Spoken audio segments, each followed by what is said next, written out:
अस्सलामुअलैकुम वरहमतुल्लाहि वबरकातुहू। ये बात कोई नहीं बताएगा, एक बहन का सच्चा वाक़या।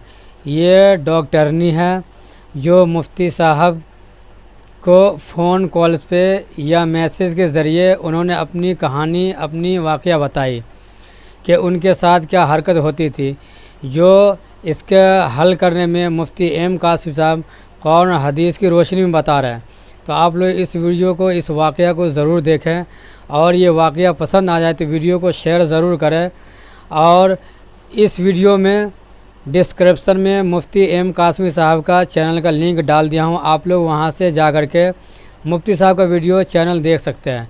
तो चलिए ये सच्चा वाक़या को आप लोग ज़रूर देखें और वीडियो को शेयर करें। अस्सलामु अलैकुम वरहमतुल्लाहि वबरकातुहू। ये वीडियो आज की मैं सिर्फ और सिर्फ इसलिए रिकॉर्ड कर रहा हूँ ताकि आप लोग एक बड़े नुकसान से बचें। बाद दफ़ा नुकसान होता है पैसों का, चलो पैसों का नुकसान हो गया, कोई बात नहीं है, पैसा तो फिर आप कमा लोगे। लेकिन पैसे का भी नुकसान, आदमी मेहनत की कमाई अगर अपनी ख़राब कर ले तो ये भी तो एक बड़ा नुकसान है ना। दूसरा नुकसान होता है जो सबसे अहम और सबसे बड़ा नुकसान होता है ईमान का। मुसलमान अपनी जान तो दे सकता है लेकिन ईमान के साथ समझौता नहीं कर सकता। लेकिन अफसोस की बात है कि हमारे माशरे में, हमारे समाज में हम लोग इतने बेसब्रे हो गए हैं और ये भूल चुके हैं कि दुनिया एक आजमाइश की जगह है, दुनिया दारुल इम्तिहान है। हम जो है ना, जिसको अल्लाह ताला ने सिरात मुस्तकीम कहा है, ज़रा सी कोई परेशानी आई तो उस पर सब्र करने के बजाय, अल्लाह से ताल्लुक़ मजबूत करने के बजाय गलत ट्रैक पे चले जाते हैं और फिर पैसा भी खर्च करते हैं और अपने बाज़ दफ़ा ईमान से भी हाथ धो बैठते हैं और हमें पता भी नहीं चलता। ये फितने फसाद का ज़माना है। मेरे अजीज़ भाइयों, मेरी बहनों, बहुत अहम बात है जो आज मैं आप लोगों को समझाने जा रहा हूँ। एक डॉक्टर साहिबा हैं, मैं दुबई में था तो उनका मेरे पास मैसेज आया और उन्होंने अपनी एक परेशानी का मुझसे इजहार किया। उन्होंने मुझसे कहा कि मुफ्ती साहब, कई महीनों से मुझे ये प्रॉब्लम है कि जब मैं बिस्तर पर सोने के लिए लेटती हूँ तो मुझे ऐसा महसूस होता है, बल्कि ऐसा बहुत फील होता है, 95% मैं श्योर हूँ, ऐसा लगता है जैसे मेरे बिस्तर में कोई खर्राटे ले रहा है। एक दहशत सी मुझे हो जाती है। आपसे मैंने बहुत दिनों से मैं कांटेक्ट करने की कोशिश कर रही हूँ लेकिन कांटेक्ट नहीं हो पा रहा था। बीच में किसी ने मुझे कहा कि फुला को दिखा दो, तो मैंने उनको दिखाया तो उन्होंने कोई नंबर वंबर का निकाल के मुझे बताया कि तुम्हारे ऊपर जो है एक बहुत गलत साया है। तो जब से मैं और थोड़ी टेंशन में हो गई हूँ और वो खर्राटे की जो आवाज़ है वो मुझे एक आध दिन छोड़ के रोज़ाना सुनाई आती है, जिससे मैं बहुत टेंशन में हूँ, परेशान हूँ। तो मैंने उनको कहा कि आप बिल्कुल टेंशन मत लो, बिल्कुल परेशान मत हो। अच्छा, इस तरह के जो मसले हैं बहुत से लोग मालूम करते हैं। अब मेरे से कांटेक्ट आप लोगों का हो नहीं पाता है। आमतौर पर आप देखोगे मुआशरे के अंदर ऐसे लोग बैठे हुए हैं कि अगर आप उनके पास जाओगे तो आपको सही नॉलेज नहीं मिलेगी, आपको सही रास्ता बताने वाले बहुत कम है, ना के बराबर है, ना के बराबर है। आप जाओगे और ये बता दो आपके ऐसे ऐसे मुझे फील होता है, तो कोई आपको हिम्मत नहीं देगा, कोई आपको आपका ताल्लुक अल्लाह से नहीं जोड़ेगा, कोई आपका ताल्लुक नबी से नहीं जोड़ेगा, कुरान से नहीं जोड़ेगा। वो डायरेक्ट आपको ये बोलेगा कि आपके ऊपर किसी ने कुछ कराया हुआ है। आप बोलो मेरे बच्चियों के रिश्ते नहीं हो रहे हैं, तो कोई आपसे ये नहीं कहेगा कि अल्लाह से मांगो। अल्लाह से बड़ी ताकत किसकी हो सकती है? अल्लाह से मांगने पर मुझे आप बताओ, अल्लाह से मैं मांगू हाथ उठाकर, इससे ज्यादा पावरफुल और कौन सी चीज हो सकती है? लेकिन बताने वाले आपको बताएंगे कि आपके घर की बच्चियों के रिश्तों पर बंदिश लगी हुई है। वहीं से आपकी टेंशन शुरू हो जाती है। फिर उस बंदिश को खुलवाने के लिए आप बाज़ दफ़ा कुफरिया काम तक कर बैठते हो। हाथ दिखा दिया, अब हाथ की लकीरें देख के वो बता रहे हैं साहब आपके क्या हो रहा है, हाथ दिखा दिया। या बाज़ दफ़ा उसने कुछ करने को कहा, आपने वो काम कर लिया।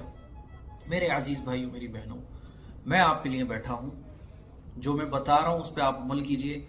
फिर भी आपको तसल्ली नहीं हो रही है तो आप फिरोजाबाद मेरे पास चले आइए बेफिक्र होके। इधर उधर कहीं जाने की जरूरत नहीं है। दुनिया आपको यही बताने के लिए बैठी हुई है कि आपके ऊपर बहुत बड़ा असर है। दुनिया आपको यही बताने के लिए बैठी हुई है कि आपके कोख पर बंदिश लगा दी गई है। आप दुनिया के किसी कोने में चले जाएंगे सोचकर कि फुला हमारा हमदर्द है, फुला हमारा हमदर्द है। वो हमदर्द नहीं है, उसको पैसा चाहिए, और पैसा तभी आ सकता है जब आपको खौफ में मुब्तला किया जाए। अब वो पढ़ी लिखी एजुकेटेड खातून है लेकिन टेंशन में। मैंने उनको बताया कि आप बिल्कुल परेशान मत हो। मैंने कहा दुआएं वगैरह पढ़ के सोएं। मैंने उनको कहा कि आप सूरह बकरा का 1 रुकू रोजाना पढ़ें और आयतुल कुर्सी पढ़ें, 4 कुल पढ़ें और पढ़ने के बाद अपने ऊपर दम कर लें, बावजूद सोएं। तो वो कहने लगी मैं रोजाना तो सोती हूँ ऐसा। मैंने कहा ऐसे ही आपको सोना है और जब भी रात को आपको इस तरह की आवाजें लगे या आपको डर लगे, आपको अल्लाह का नाम जोर से लेना है। आपको बोलना है अल्लाह अल्लाह और डरना नहीं है। बस आप अल्लाह का नाम जोर से लोगे, इंशाअल्लाह सुम्मा इंशाअल्लाह जब आप प्रैक्टिस करोगे इस तरह से, हिम्मत रखोगे, डरोगे नहीं, घबराओगे नहीं और जैसे मैंने कहा इन चीजों पे अमल करोगी, कुछ दिनों के बाद बल्कि पहले ही दिन से आपको बहुत इत्मीनान और सुकून मिलेगा। कहने लगी बस आप पे ही मुझे थोड़ा सा मतलब आप पे ही मुझे यकीन था लेकिन कांटेक्ट नहीं हो पा रहा था, थोड़ा बहुत भरोसा करके मैं इधर उधर चली गई तो ये मुझे सुनने को मिला। आपके साथ भी ऐसा होता होगा, काम नहीं चल रहा है, आप कहीं गए, दुकान पे बंदिश लगी हुई है। मेरे अजीज भाइयों, मेरी बहनों, ये फितने फसाद का जमाना है। इस जमाने में, इस टाइम में एक ईमान वाला जितना अपना ताल्लुक अल्लाह से मजबूत कर ले उतना ही अहम है। जहां आप गलत ट्रैक पे चले गए, जहां आपने कुरान को छोड़ा, जहां आपने नमाज को छोड़ा, जहां आपने दुआओं को छोड़ा, तो आप इस जादू टोने की दलदल में फंस के रह जाओगे। सिवाय नुकसान के, पैसे का भी नुकसान होगा और ईमान का भी नुकसान होगा, इसके अलावा कुछ भी आपके हाथ नहीं आएगा।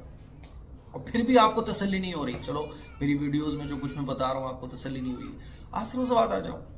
मैंने कई बार कहा है कि वालिद साहब से मुलाकात करो। इंशाअल्लाह फिरोजाबाद आने के बाद इस तरह के जादू टोने में आप कभी जिंदगी में नहीं पड़ोगे। इंशाअल्लाह ईमान अपना मजबूत करवा के लेके जाओगे। उन खातून को मैंने तसल्ली दी और फिर ये वीडियो मैंने इसलिए रिकॉर्ड करने की सोचा ताकि आप लोगों को ये चीजें समझ आए। ये दुनिया दारुल इम्तिहान है। कभी अल्लाह आजमाएगा बच्चे ना देकर, कभी अल्लाह ताला आजमाएगा कारोबार नहीं चलेगा, कभी अल्लाह ताला आजमाएगा कि कोई शैतान आपको परेशान करेगा। इन तमाम आजमाइशों से गुजरने का नाम ही मुसलमान है। आजमाइशें ना आए ऐसा हो नहीं सकता।